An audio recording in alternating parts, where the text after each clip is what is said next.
Hi, it's Deb from Deb's Days Designs, and I'm back with another project. Today we're making some stuffed fabric bats for our tiered trays, baskets, and bowls. With pinked edges, they go together pretty darn fast, so you'll be ready for Halloween in no time at all.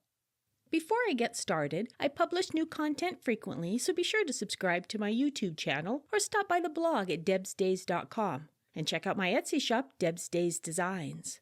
That's where you'll find a digital version of this project. You can download it at home and print out the entire pattern. It has the materials list and cutting measurements, step-by-step written instructions, color photos, and the printable template.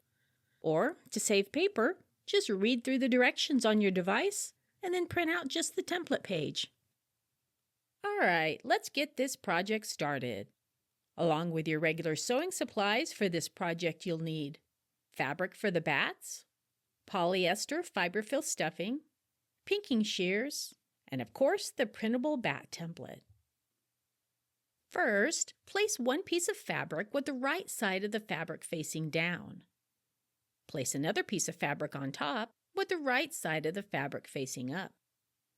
Cut out the paper template and center the template in the middle of the fabric stack and pin it in place. Stitch the bat together by sewing around the outside of the template very close to the edge of the paper, leaving a space open for stuffing. Go slow to keep from sewing the paper and be sure your needle's in the down position when you're pivoting.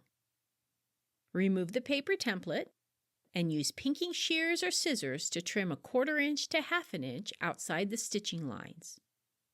Use the opening to stuff the bat with fiberfill, filling it as full as desired. I like to start with a small amount of stuffing and place it in the points first. Move the stuffing away from the opening and stitch the opening closed.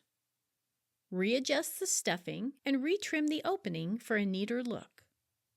And just like that, just that fast, you have some stuffed bats to help get your home ready for the Halloween holiday season. If you'd like to see more quick and easy sewing projects like this one, check out some of my other video tutorials.